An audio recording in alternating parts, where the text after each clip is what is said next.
তুমি কবরে শুয়ে শুয়ে তোমার সাথীদের জুতার আওয়াজ শুনতে থাকবা।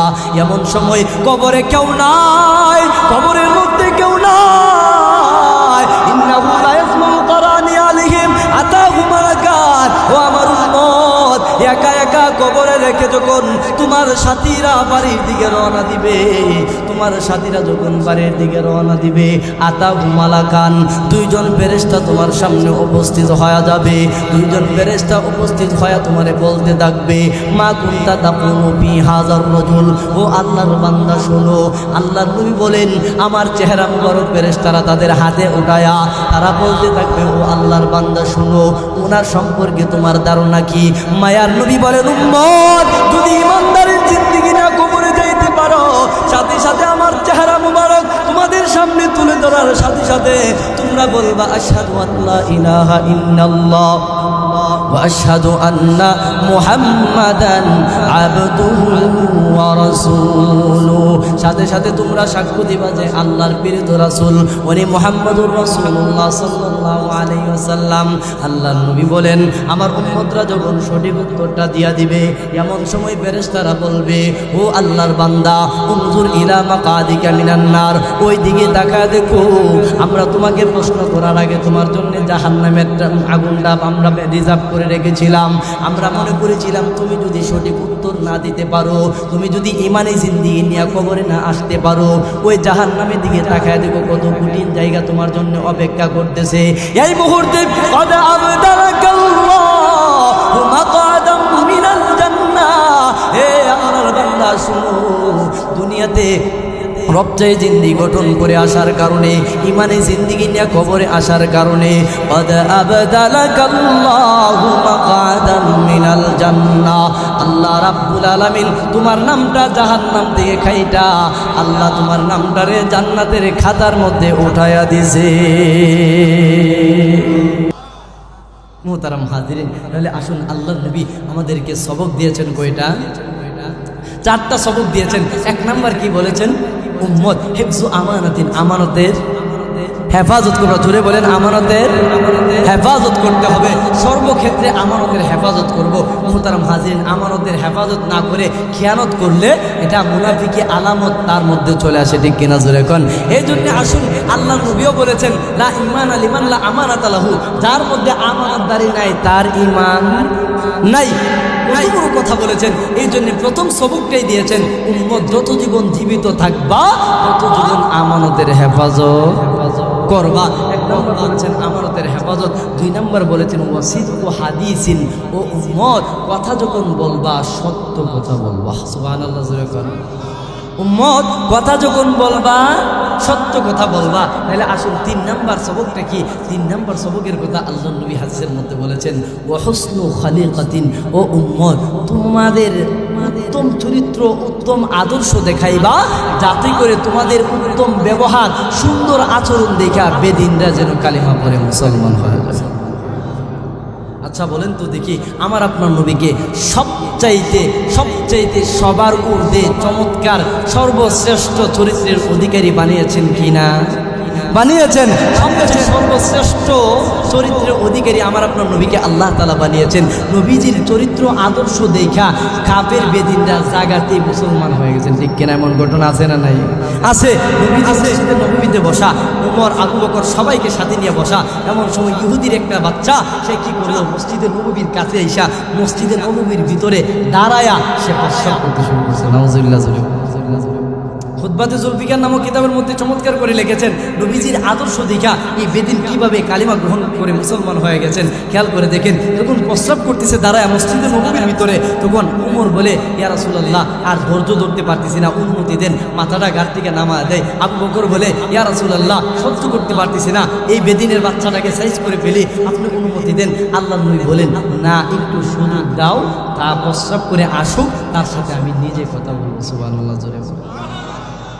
দেখেন প্রস্রাব করলো, করার পরে তারে ডাইকাই না, বলে ভাই শুনেন, আপনি যে এখানে প্রস্রাব করেছেন এটা মুসলমানের ইবাদতের জায়গা, এখানে প্রস্রাব করাটা আপনার জন্য ভালো হয় নাই।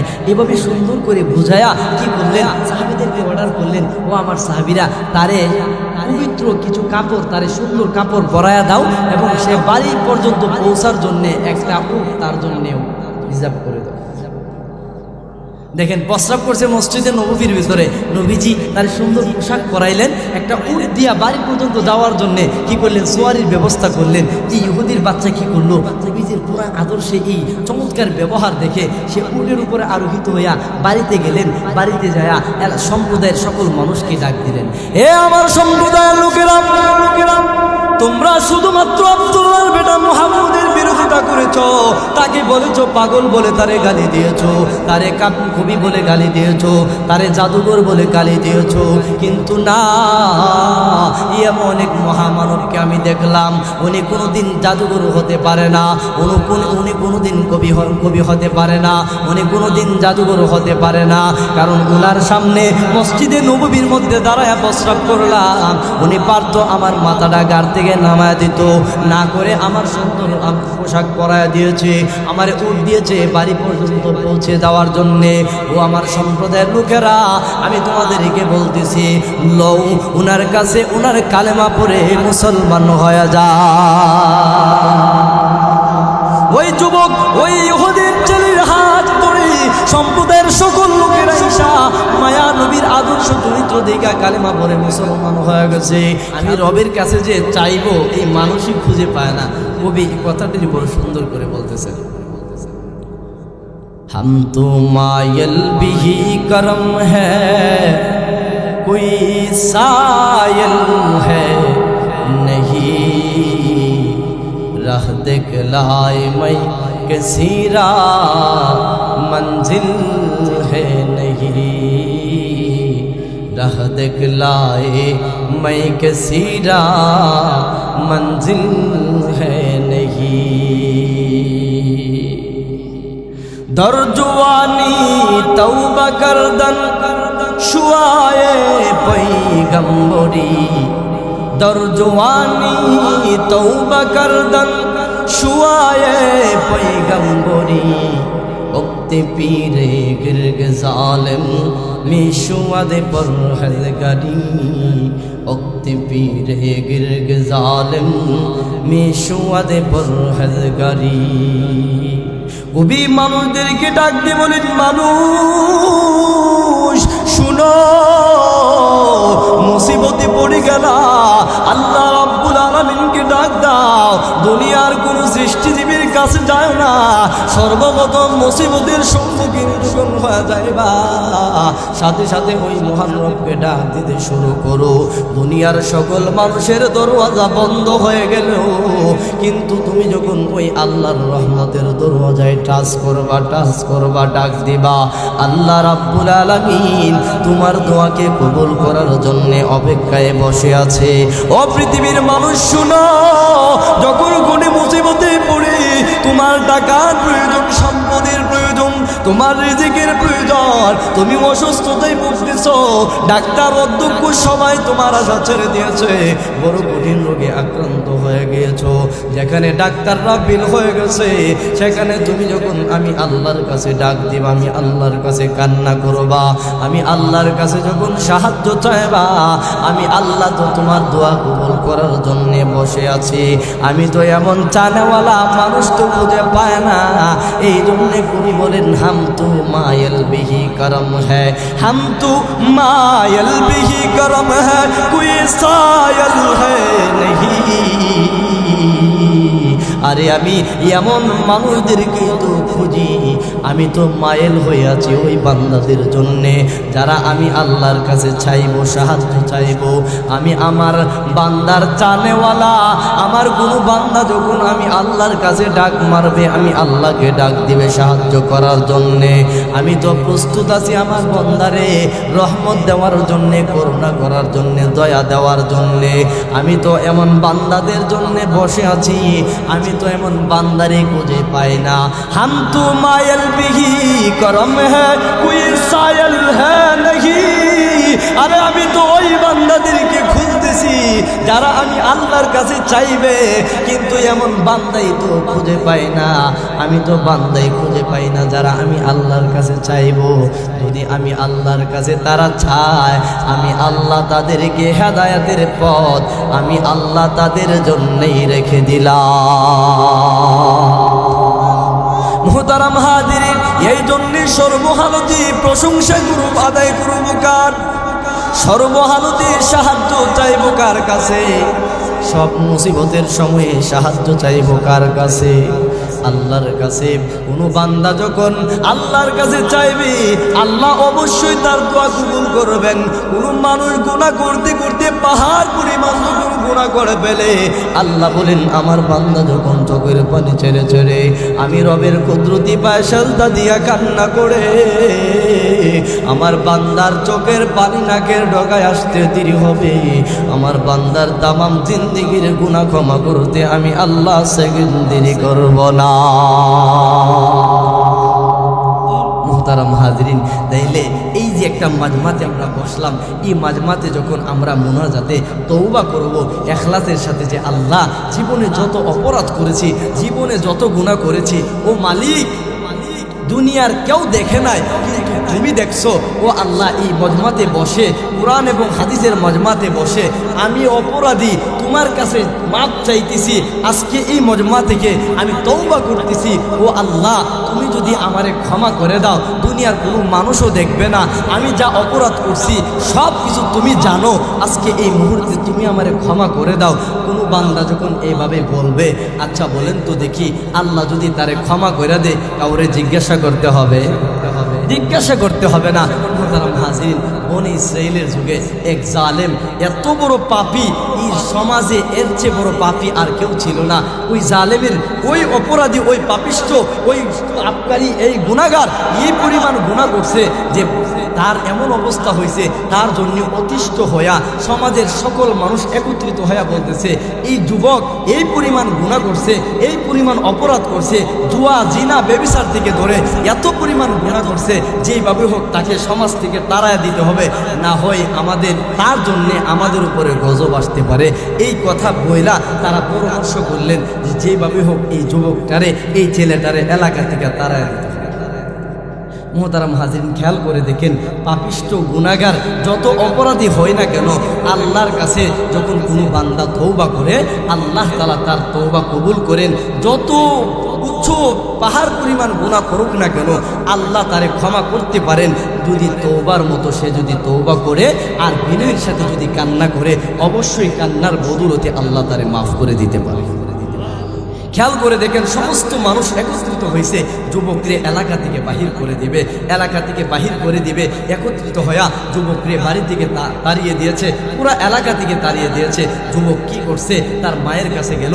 মা বলে, বাবা রে, তুমি যেই অপরাধ করছো, এই অপরাধের কারণে গোটা মহল্লা, গোটা জাতির মানুষ তোমার উপর অতিষ্ঠ হয়ে আছে, অতএব তোমাকে আর আমাদের এলাকায় থাকতে দেওয়া যাবে না, তুমি তোমার রাস্তায় চলে যাও, তোমাকে এই এলাকাতে থাকতে দেওয়া হবে না। বাবার কাছে গেল, বাবাও একই কথা বললেন। তখন এই যুবক নিজের বারাক্রান্ত মন নিয়া জঙ্গলের দিকে রওনা দিছে। জঙ্গলের ভিতরে যায়, রাতের বেলায় সমস্ত মানুষ যখন ঘুমের ঘরে বিভোর, আর ওই গুনাহগার পাপিষ্ঠ যুবক তখন আল্লাহর কুদরতি পায়ে সাজদা দিয়া কান্না করে, মালিক আমি গুনাহ করেছি, নাফরমানি করেছি, আল্লাহ তুমি আমাকে খাওয়ানোর শক্তি দিয়েছো, তোমার নিয়ামত আমি বহন করে চলেছি। আল্লাহ, দুনিয়ার কোনো মানুষ আমারে কোনো নিয়ামত দেয় নাই, যা দিয়েছো তুমি দিয়েছো। ও আল্লাহ, এরপরেও দুনিয়ার আমার মহল্লার সমস্ত মানুষগুলা আমারে তাড়ায় দিয়েছে, তাদের দরওয়াজা থেকে আমাকে তাড়ায় দিয়েছে। ও আল্লাহ, কঠিন রজনীতে, গভীর রজনীতে রব্বুল আলামিন সমস্ত মানুষগুলা ঘুমের ঘরে বিভোর হয়ে আছে, কিন্তু আমি যুবক তোমার রহমতের দরওয়াজায় হাজির। ও আল্লাহ, আমি যদিও অপরাধী, গুনাহ করেছি, তোমার নাফরমানিতে লিপ্ত ছিলাম, আল্লাহ এই মুহূর্তে তোমার কাছে আমি ক্ষমা চাইতেছি। আল্লাহ, অপরাধী হইয়া তোমার দ্বারে যাইতে চায় না, তোমার কাছে যাইতে চায় না। রব্বুল আলামিন আমি এই মুহূর্তে তওবা করতেছি, সমস্ত গুনাহ মাথার উপর নিয়ে আল্লাহ তওবা করতেছি। আল্লাহ তুমি আমার তওবাকে কবুল করো, তুমি আমাকে নিষ্পাপ বানায়া দুনিয়া থেকে বিদায় করো। যুবক যখন এরকম ভাবে কান্না করতেছে, কান্নার বদৌলতে আল্লাহ রাব্বুল আলামিন ইলহামের মাধ্যমে আওয়াজ দিলেন, রে যুবক যা যা, তোর জীবনের তামাম জিন্দির গুনাহ আমি আল্লাহ তোরে ক্ষমা করে দিলাম। মুহতারাম হাজিরিন, যুবক যুগের পানে যে কান্না করতেছে, কান্নার বদৌলতে আল্লাহ তার তওবা কবুল করেছেন, তওবা কবুল করেছেন। এই জন্য কবি সুন্দর করে বলেছেন, দরজওয়ানি তওবা করদান শুয়ায়ে পয়গম্বরি वक्त पीरे गिरग जालिम मिशुवद बरखलगारी। दुनियार মানুষ যৌবন হালতে তওবা করো, যৌবন হালতে আল্লাহরে ডাকাডা পয়গম্বরীদের সুন্নাত। পয়গম্বররা যৌবন হালতে আল্লাহকে ডেকেছেন, আল্লাহর কাছে তওবা করেছেন।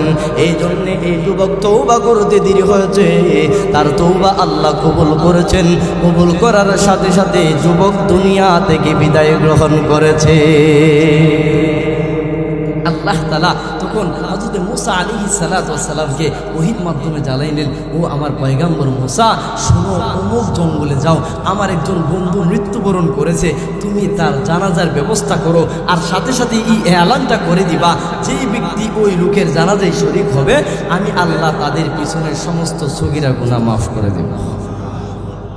এইভাবে যখন ওহীর মাধ্যমে জানায়া দেওয়া হলো, হযরত মুসা আলাইহিস সালাতু ওয়াস সালাম সমাজের সকল মানুষকে জানাইলেন। সকল মানুষকে জানানোর পরে মানুষ সারিবদ্ধভাবে লাইন ধরছে ওই যুবককে দেখার জন্যে। কোথায় থেকে এত বড় বুজুর্গ আল্লাহওয়ালা আসলো তাকে দেখার জন্যে তারা রওনা দিছে। জঙ্গলার ভিতরে গিয়া দেখে সে তো অন্য কোনো যুবক না, সে তো এই এলাকারই যুবক, যাকে গ্রাম থেকে বিতাড়িত করে দিয়েছে, যাকে গ্রাম থেকে বাহির করে দিয়েছে।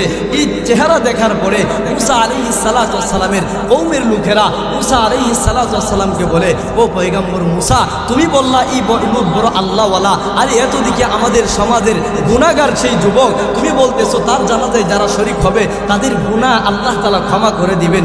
এই পাপিষ্ঠর জানাজায় শরীক হলে আল্লাহ গুনাহ ক্ষমা করবেন, এটা তোমার আল্লাহকে বলো। কেন এই কথাটা বলছেন? মুসা আলাইহিস সালাতু ওয়াস সালাম দৌড় দিলেন তোর পাহাড়ে, যায় বলেন, মালিক ও আল্লাহ, আপনি বলছেন যুবকের জানাজায় যারা শরীক হবে তাদের গুনাহ আপনি ক্ষমা করে দিবেন, আর আমার সমাজের আমার কওমের লোকেরা বলতেছে সে পাপিষ্ঠ নাকি, যাকে তারা তাড়ায় দিয়েছেন, তাইলে তার জানাজায় শরীক হলে তাদের গুনাহ আপনি ক্ষমা করে দিবেন। এটা কেন বললেন? হযরত আল্লাহ রাব্বুল আলামিন সাথে সাথে হযরত মুসা আলাইহিস সালাতু ওয়াস সালামকে বলে, ও মুসা শুনো, তারা যেই কথা বলেছে তাদের কথা সত্য, এবং আমি আল্লাহ যা বলেছি তাও সত্য।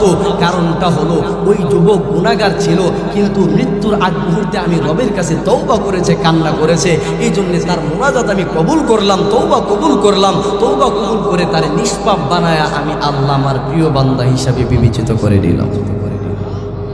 মুহতারাম হাজিরিন, তাইলে এই মাজমা তওবার একটা গুরুত্বপূর্ণ মাজমা হতে পারে। কারণ গভীর রজনীতে যখন আল্লাহর কাছে কান্না করব, নিজের গুনাহ নিয়া, আমার আত্মীয় স্বজনের কথা স্মরণ করে, আমার আম্মার কথা স্মরণ করে, তখন আল্লাহ তাআলা অবশ্যই হতে পারে চোখের পানির বিনিময়ে মুনাজাত কবুল করতে পারেন। মুহতারাম হাজিরিন, এই জন্য আসুন আমরা সকলেই এই কোরআন এবং হাদিসের মাজমাতে আসি, আইসা কান্নাকাটি করি এবং কিছু কথা নিজের কাছে শ্রবণ করার চেষ্টা করি। হতে পারে একটা কথার উপরে যদি আমল করা যায়, হতে পারে এই একটা কথার উপরে আমল করার কারণে আল্লাহ নাজাতের ফায়সালা করতে পারেন। মুহতারাম হাজিরিন, এই জন্যে আসুন আমি আপনাদের সামনে মহাগ্রন্থ আল কোরআন থেকে অসংখ্য আয়াত থেকে আপনাদের সামনে ছোট্ট একখানা আয়াত তেলাওয়াত করেছি, এবং বিশ্বনবীর মুহাম্মদুর রাসূলুল্লাহ সাল্লাল্লাহু আলাইহি ওয়াসাল্লামের অগণিত হাদিস থেকে হাদিসের একটি অংশ পাঠ করেছি। ওই হাদিসের ভিতরে মুহাম্মদুর রাসূলুল্লাহ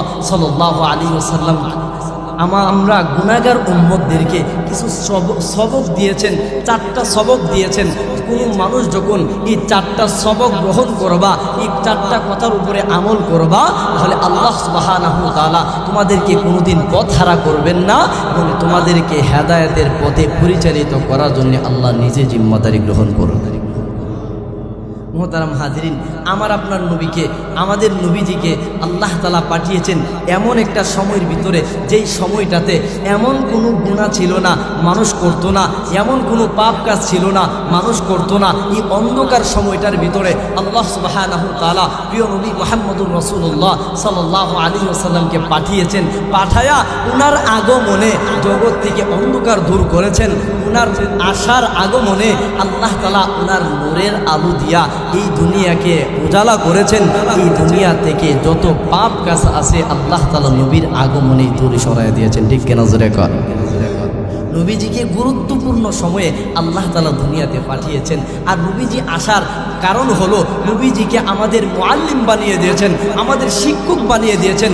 নবীজি আসছেন, আমাদেরকে তালিম তরবিয়ত দিয়েছেন, সাহাবী আজমাইনদের মাঝে তালিম করেছেন। সাহাবীরা নবীজির প্রতিটা কথাকে এমনভাবে গ্রহণ করেছে, তারা এমনভাবে গ্রহণ করেছে যে তারা দুনিয়াতে জান্নাতের সার্টিফিকেট প্রাপ্ত হইয়া কবরে গেছে। ঠিক কিনা জোরে কর। তাইলে সাহাবীরা গ্রহণ করছেন, তারা দামি হয়ে গেছেন। নবীজি আসছেন মানুষদেরকে উত্তম চরিত্রবান করার জন্যে, উত্তম চরিত্রবান করার জন্যে, উত্তম আদর্শবান করার জন্যে নবীজি সবক দিয়েছেন, সাহাবীরা গ্রহণ করেছেন। এমনইভাবে আল্লাহ নবী মুহাম্মদুর রাসূলুল্লাহ সাল্লাল্লাহু আলাইহি ওয়াসাল্লাম যেই সবকগুলা সাহাবীদেরকে দিতেন, এর মধ্যে গুরুত্বপূর্ণ কিছু সবক ছিল। এর মধ্যে গুরুত্বপূর্ণ সবকের মধ্যে 4টা কথা নবীজি উম্মতদেরকে বলেছেন, ও উম্মতেরা 4টা কথার উপরে আমল করবা, তাহলে আল্লাহ তাআলা তোমাদেরকে হেদায়েতের পথে পরিচালিত করব। তোমরা কোনোদিন সঠিক পথ থেকে পিছপা হইবা না, তোমরা কোনোদিন সঠিক পথ থেকে গুমরাহি হইবা না। তাহলে আসুন, আল্লাহর নবী যে 4টা কথা বলেছেন, 4টা কথা কি? 1 নাম্বার আল্লাহর নবী বলেছেন হিফজু আমানাতিন। উম্মতেরা শোনো, 1 নাম্বার সবক গ্রহণ করো। আমি নবীজি তোমাদেরকে 1 নাম্বার সবক দিলাম, হিফজু আমানাতিন, আমানতের হেফাজত করবা। আমানতের হেফাজত, আমানতের হেফাজত কেমনে করব? আমরা সাধারণত বুঝি একজন আরেকজনের কাছে টাকা ধার দিলে ওই টাকাটারে সংরক্ষণ করার নামই বুঝি আমানতের হেফাজত। টাকার ক্ষেত্রে যেরকম ভাবে আমানতের হেফাজত হয়, এমনই ভাবে নিজের হায়াত নামক জিন্দেগিটাকে ভালো কাজে পরিচালনা করা, এটাও একটা আমানতের হেফাজত। কারণ আমার আপনার হায়াত আল্লাহ দিয়েছেন, যতটুকুন সময় আমাদের হায়াত দিয়েছেন ওই সময়টাকে ভালো কাজে ব্যয় করা, এটাও আমানতের হেফাজত। ঠিক কিনা জোরে বলে। এই জন্য মোহতারাম হাজিরিন, আল্লাহর নবী বলেন হিফজু আমানাতিন, আমানতের হেফাজত করবা, তাহলে ঈমানের পরিপূর্ণতা আসবে। আল্লাহর নবী বলেন যার আমানতদারি নাই তার ঈমান নাই, লা ঈমান লিমান লা আমানাতা লাহু। আল্লাহর নবী বলেন যার মধ্যে আমানতদারি নাই তার ঈমান নাই। নাউজুবিল্লাহ জোরে বলেন। তাইলে নিজের মধ্যে প্রশ্ন কইরা দেখেন, আমানতদারি আমাদের ভিতরে কতটুকু আছে? আমানতদারি, আমানতের খেয়ানত, প্রতিটা মানুষ আমানতের খেয়ানতের মধ্যে লিপ্ত আছে। ঠিক কিনা জোরে কর। বলে কেমনে হুজুর? যে আমাদেরকে যে আল্লাহ তাআলা হায়াত দিয়েছেন, হায়াতের নামক জিন্দেগিটা কেমনে কাটাইতেছি? ভালো কাজে কাটাইতেছি না, বরঞ্চ মন্দ কাজে কাটাইতেছি। এই জন্য আমানতের খেয়ানত করতেছি। আল্লাহ নবী বলেন আমানতের হেফাজত করো, হেদায়েতের পথ অনুসরণ করার জন্য আল্লাহ তাআলা তোমাকে সাহায্য করবে। তাহলে আমানতের হেফাজত আমরা কতটুকু করতে পারছি? আমাদের আকাবিরদের দিকে তাকায় দেখেন, সাহাবায়ে আজমাইনদের দিকে তাকায় দেখেন, তাবিঈদের যুগে তাকায় দেখেন, তারা কেমনভাবে আমানতের হেফাজত করছে, আমানতের হেফাজতের গুরুত্বটা তাদের কাছে কেমন ছিল খেয়াল করে দেখেন। আগের মানুষ এমনভাবে আমানতের হেফাজত করছে, কোনো মানুষ যখন কোনো মানুষের কাছ থেকে বাড়ি কিনছে, বাড়ি কেনার পরে ওই মানুষটা কি করছে? বাড়ি কেনার পরে সে যখন বাড়ি নতুন বিল্ডিং নির্মাণ করবে, গর্ত করছে, মাটির নিচে দেখছে স্বর্ণ ভর্তি কলসি পাইছে। স্বর্ণ ভর্তি কলসি পায়া যে লোকের কাছ থেকে জায়গা ক্রয় করছিল, কিনছিল, ওই লোকের কাছে স্বর্ণভর্তি কলসি দৌড় দিছে যে ভাই আপনার কাছ থেকে তো বাড়িটা কিনছি, এই বাড়ির মাটির নিচে স্বর্ণভর্তি কলসি পাইছি, এখন এটা তো আপনার আমানত আপনার কাছে পৌঁছে দেওয়ার জন্য আমি দৌড়ে আসছি। সুবহানাল্লাহ। স্বর্ণভর্তি কলসি পায়া লোক দৌড়ায় গেছে বাড়ির আগের মালিকের কাছে পৌঁছে দেওয়ার জন্য। আর আমরার ক্ষেত্রে হইলে বৌরে বললাম বলে সাবধান, কেউ যাতে না জানে। এটা তাড়াতাড়ি তাড়াতাড়ি আরেক জায়গায় লুকায় তো, যা কোনো মানুষ কোনো পাশের বাড়ির ভাই বেড়াদরের জন্য না জানে, জানলে কিন্তু এটা নিয়ে যাবে গা, বাঘ বসাইতে চাইব। কিন্তু এই লোক দেখেন বাড়ি কেনার পরে সে পাইছে, পাওয়ার পরে দৌড়াই লয়ে গেছে ওই ভাইয়ের কাছে, বলে ভাই বাড়ি কিনছি, এটা তো আপনার, এটা আপনার আমানত, আপনি নিয়ে যান। ওই লোক দেখেন কত বড় আল্লাহওয়ালা আর কত বড় আমানতদার। ওই লোক বলে ভাই যেহেতু তোমার কাছে বাড়ি বিক্রি করছি, এই বাড়ির মাটির নিচ থেকে নেয়া তাহতা সারা পর্যন্ত উপরে আসমানের এরিয়া যতটুকু আছে পুরাটা তোমার অধীনে থাকবে, তুমি ভোগ করবা, অথবা এর মধ্যে যা পাইবা সব তোমার। এই স্বর্ণভর্তি করছে আমার না, আমি বিক্রি করছি, এখন তোমার হয়ে গেছে। সুবহানাল্লাহ, আস্তে কর, আস্তে কর। মুহতারাম হাজিরিন, এইভাবে যখন তারা একে অপরকে এইভাবে ঠেলাঠেলি করতেছে, তখন দুইজনের মধ্যে কথা বলতেছে, শোনো ঠেলাঠেলির কাম নাই, ধরো এই স্বর্ণভর্তি কলসিটা নিয়ে আমরা বিচারকের কাছে যাই, বিচারক যে রায় দিব এই রায় অনুযায়ী আমরা কাজ করব। বিচারক যদি বলে স্বর্ণভর্তি কলসিটা তুমি নিবা, তা তুমি নিয়ে নিবা, আর যদি আমারে বলে তা আমি নিয়ে নেব। বিচারকের কাছে যাওয়ার পরে বিচারক কাজী সাহেব বলতেছে, শুনো যেভাবে ঠেলাঠেলি লাগছো, এই ঠেলাঠেলির রায় কেমনে দিব আমি বুঝতেছি না, আচ্ছা বলো তো দেখি তোমার মেয়ে আছে? বলে না আমার মেয়ে নাই, আমার একটা ছেলে আছে বিয়ার উপযুক্ত। বলে তোমার কি ছেলে আছে? বলে না আমার ছেলে নাই, আমার একটা মেয়ে আছে। তাইলে তোমার ছেলে আর তোমার মেয়ে উভয়জনকে বিবাহ করায়া এই স্বর্ণভর্তি কলসিটা তাদের মালিক বানায় দেয়। মুহতারাম হাজিরিন, তাদের ভিতরে আমানতের হেফাজত কি পরিমাণ ছিল, আল্লাহ নবী বলছেন আমানতের হেফাজতের আমলটা এত গুরুত্বপূর্ণ, যদি কোনো মানুষ দুনিয়াতে করে এটার বিনিময়ে আল্লাহ তাআলা জান্নাত দিবেন, এবং দুনিয়াতে এর বিনিময়ে কিছু আল্লাহ তাআলা দুনিয়াতে তারে দেখায় দেন। খেয়াল করে দেখেন, মক্কার মধ্যে এক তাবি, যার নাম ছিল কাজী আবু বকর রহমাতুল্লাহ আলাইহি। এই কাজী আবু বকর রহমাতুল্লাহ আলাই, এই তাবি কাজী আবু বকর রহমাতুল্লাহ আলাই আমানতের হেফাজতের আমলটা কি পরিমাণ সুন্দরভাবে করছে খেয়াল করে দেখেন। উনার এমন অভাব, ঘরে খাবার নাই, কোনো কিছু নাই, বড় অভাব, পেটের মধ্যে ক্ষুধার যন্ত্রণা নিয়ে বাজারের দিকে রওনা দিছে। বাজারে যাইতে যাইতে হঠাৎ করে রাস্তার মধ্যে একটা ব্যাগ পাইলো, ব্যাগের মধ্যে দেখলো মূল্যবান একটা হীরার হার পরে আছে। হীরার হারটা পায়া আমরা লুকাইলাম, কিন্তু কাজী আবু বকর রহমাতুল্লাহ আলাই বলেন, নারী আমার কোন ভাই যেন এই হারটা হারায় ফেলছে, যতক্ষণ পর্যন্ত ভাইয়ের কাছে আমানত পৌঁছে না দিতে পারবো ততক্ষণ আমার ভালো লাগবে না। খেয়াল করে দেখেন 3 দিন পর্যন্ত কিন্তু অনাহার, পেটে খাবার নাই। এরপরেও এই স্বর্ণের এই হীরার হার তার মালিকের কাছে পৌঁছে দেওয়ার জন্যে কাজী আবু বকর রহমাতুল্লাহ আলাই পাগল পারা হয়ে গেছে, যেভাবে হোক এইটার মালিকের কাছে হস্তান্তর করে দেওয়ার জন্যে আমাকে চেষ্টা করতে হবে। এই কথা বলে তিনি কি বললেন, ব্যাগটা হাতে নিয়ে মক্কার বাজারের দিকে যখন ঢুকতে লাগলো, তাকায় দেখে মক্কার বাজারের মধ্যে সকল মানুষকে জমায়েত কইরা বৃদ্ধ একটা লোক কি জায়গায় উঁচু জায়গাতে দাঁড়ায় কি জন্য এলান দিতেছে। উনি কাছে গেলেন, যাওয়ার পরে ওই এলানটা শুনতেছেন। বৃদ্ধ লোক উঁচু স্থানে দাঁড়ায় এলান করতেছেন, ও মক্কার যুবকেরা শুনো, আমি তোমাদের মক্কার বাজারে প্রবেশ করার কালে রাস্তার মধ্যে আমার ব্যাগ থেকে আমার মূল্যবান হীরার হারটা হারায় গেছে। যদি কোনো মানুষ তোমরা পেয়ে থাকো তাহলে তোমরা যদি আমার কাছে ফিরিয়ে দাও, আমার পক্ষ থেকে 40 দিরহামের ব্যাগ তোমাদেরকে উপহার দেব, পুরস্কার দেব। এইভাবে যখন এলান করতেছেন, কাজী আবু বকর রহমাতুল্লাহ আলাইহি দৌড় দেওয়া ওই বৃদ্ধ লোকের হাতে ধরে বলেন, বাবা আপনি আমার সাথে আসুন। বলে কেন রে বাবা? আমি তো গুরুত্বপূর্ণ জিনিসটা হারায় ফেলছি, আমার বড় টেনশন লাগতেছে, এই জন্যে মক্কার বাজারে আমি এলান করতেছি যেন আমার হীরার হারটা আমার হাতে ফিরিয়ে দেয়, আর বিনিময়ে আমি তাদেরকে পুরস্কৃত করব। কাজী আবু বকর রহমাতুল্লাহ আলাইহি দেখেন কি পরিমাণ আমানতের হেফাজত করেছেন। পেটে ক্ষুধার যন্ত্রণায় খাবার নাই, আর এই অভাবের কারণে মানুষের স্বভাব নষ্ট হয়ে যায়, কিন্তু তাবি আবু বকর রহমাতুল্লাহ আলাইহি বলেন, না আমি পথের মধ্যে কুড়ায়া ওই হীরার হারটা পাইলাম, আমি যদি আমানতের হেফাজত করতে পারি তাহলে আল্লাহ তো কোরআনের মধ্যে বলেছেন কোনো মানুষ যখন আমানতের হেফাজতের আমলটা পরিপূর্ণভাবে করবে আমি আল্লাহ তার বিনিময়ে জান্নাত দিয়া দান করব। সুবহানাল্লাহ বলেন।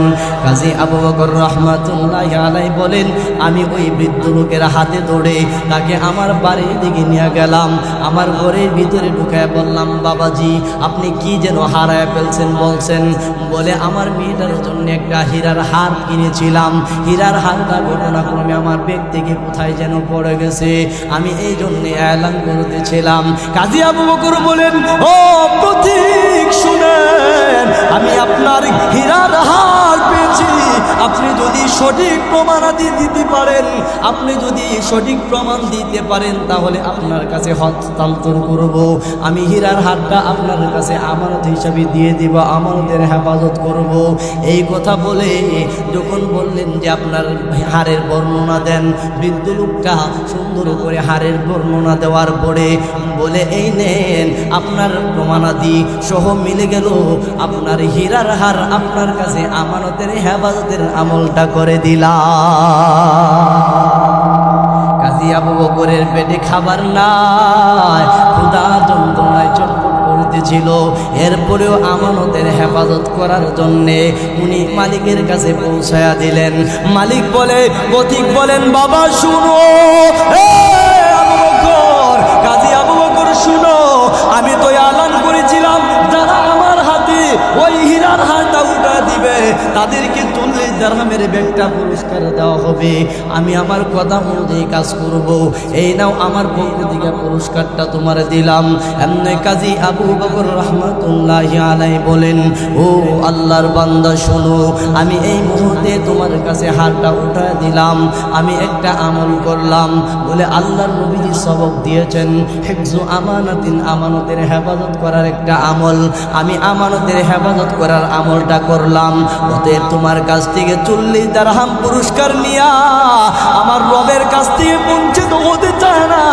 আমি তো এই আমলটা এই জন্যই করেছি, হাসরের ময়দান যেদিন কায়েম হয়ে যাবে, আমি আমার রবের সামনে যখন দাঁড়াবো, ওই দিনটা বড় ভয়ঙ্কর দিন হবে। ওয়া আম্মা মান খাফা মাকামা রাব্বিহি ওয়া নাহান নাফসা আনিল হাওয়া ফাইন্নাল জান্নাতা হিয়াল মাওয়া। আল্লাহ রাব্বুল আলামিন বলেছেন, দুনিয়ার কোন মানুষ যখন হাসরের দিনটারে ভয় করে, আমি আল্লাহর সামনে দাঁড়া হওয়াটারে ভয় করে দুনিয়াতে কোনো ভালো কাজ করবে, খারাপ কাজ থেকে বিরত থাকবে, আমি আল্লাহ রাব্বুল আলামিন, আমি আল্লাহ রাব্বুল আলামিন ফাইন্নাল জান্নাতা হিয়াল মাওয়া, আমি আমার বান্দারে জান্নাত দান করব।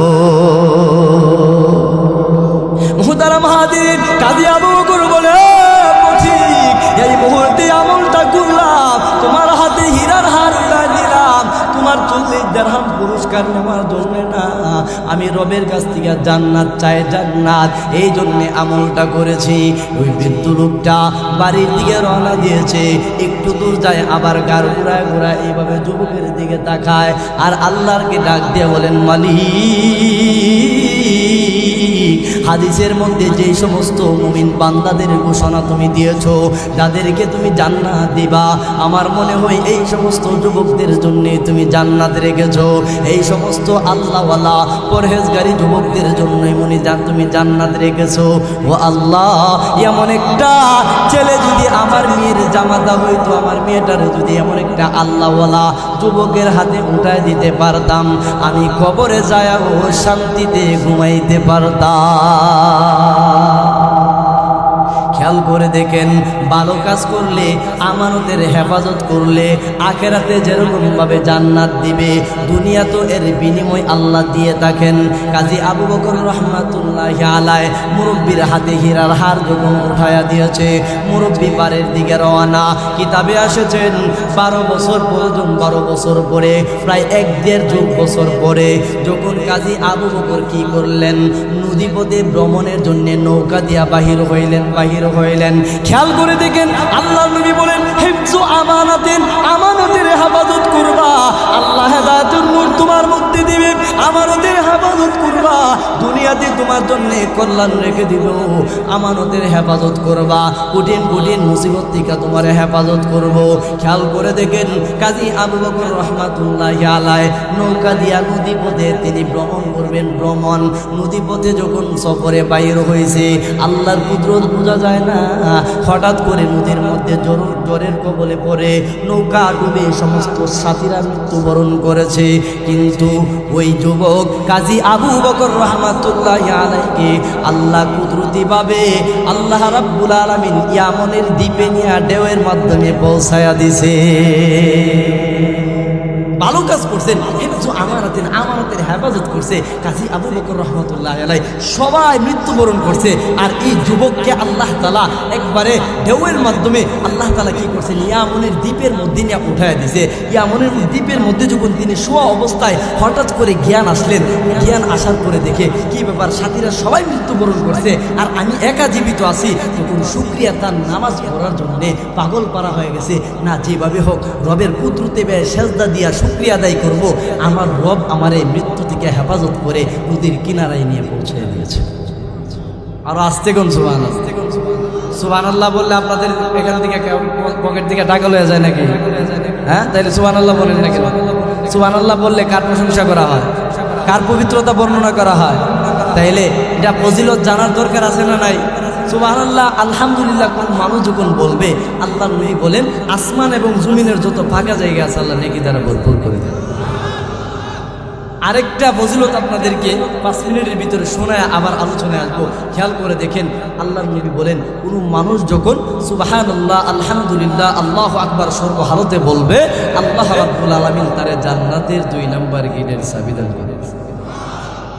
এটা আমার কথা না, খুতবাতে জুলফিকার নামক কিতাবে 3-4 নম্বর খণ্ডের মধ্যে এই কথাটা লিখেছেন যে কোনো মানুষ যখন পবিত্রতা বর্ণনা করে, সুবহানাল্লাহ আলহামদুলিল্লাহ বর্ণনা করে, আল্লাহ তাআলা তারে জান্নাতের 2 নম্বর গেটের চাবি দান করে।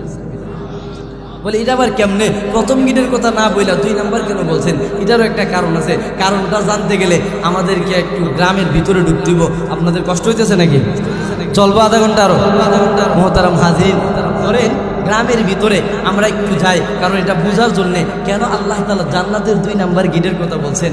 এর কারণটা হইল, দেখবেন তো গ্রামের মধ্যে কোনো নতুন ঘর উঠাইলে অথবা নতুন কোনো গাড়ি কিনলে অথবা নতুন কোনো দোকান দিলে দেখবেন তো গ্রামের মসজিদের হুজুরদেরকে নিয়ে কি করে বলে, হুজুর একটু দোয়া দরুদ পড়ায় মিলাদটা পড়ায় দিন, এরপরে দোকানটা আমরা উদ্বোধন করবো, এমন করে কি করে না? দেখবেন তো দোয়া দরুদের পরে মিলাদের পরে তাবারকের একটা ব্যবস্থা করে।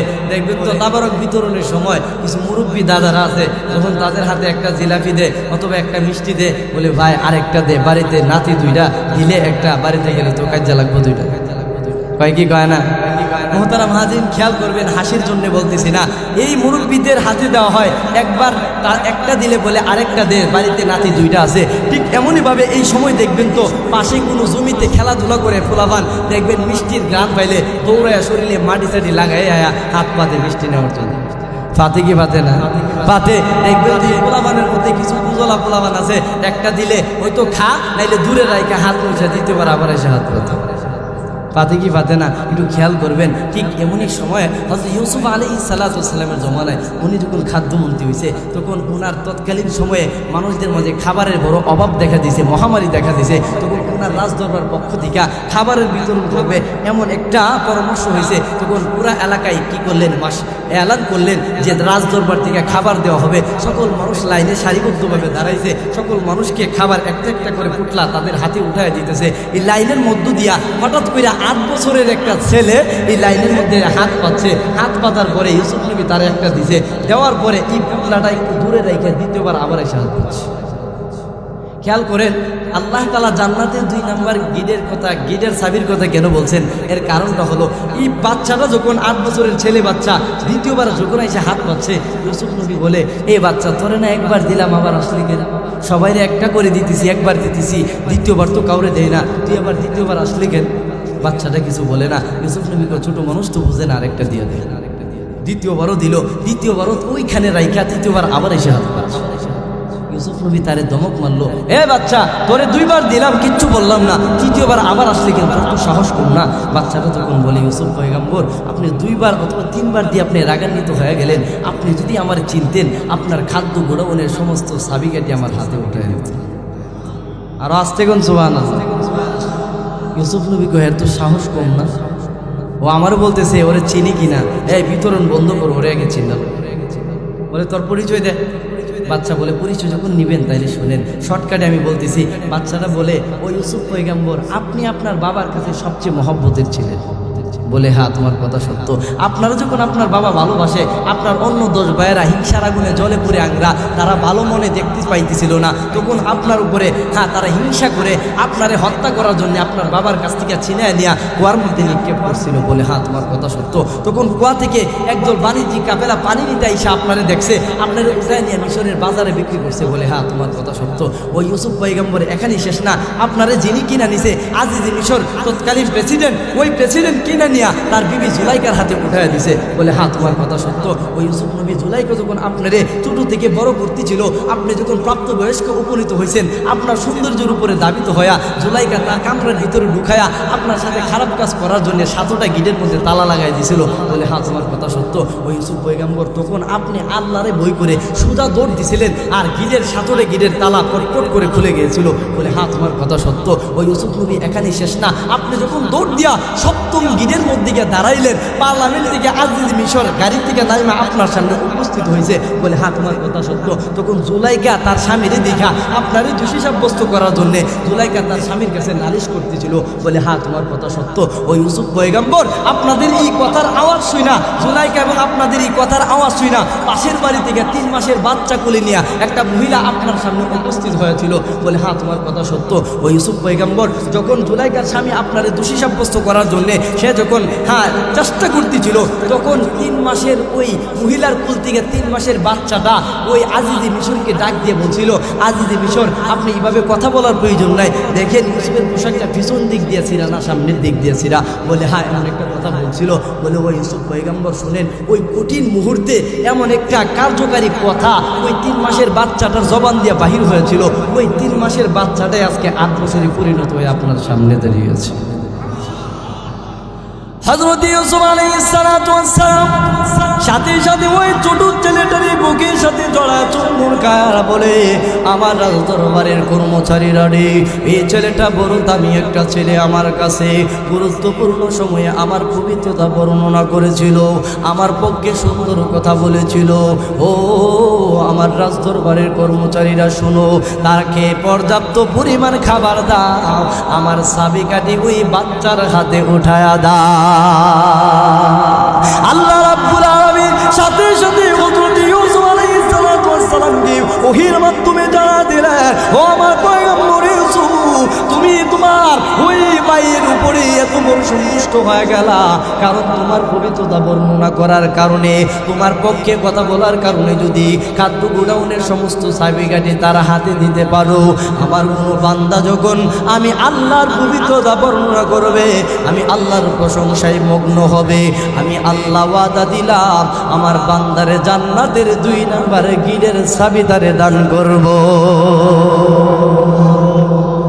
তাইলে সুবহানাল্লাহ বলতে হইব না, বলা লাগবো না, বলতে হইব।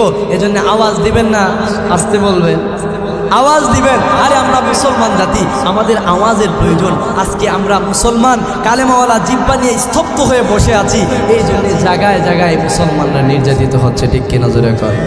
আমরা যখন আমাদের জিব্বাকে, আমরা যখন আমাদের এই কালেমাওয়ালা জিব্বাকে আমরা যখন যথা টাইমে যথা সময়ে যখন আওয়াজ দিতাম, নারে তাকবীর আল্লাহু আকবার স্লোগান উঠাইতাম, আমরা মুসলমান, আমরা গোলা বারুদ দিয়ে আমরা যুদ্ধ করি না, আমরা রাইফেল দিয়ে যুদ্ধ করি না।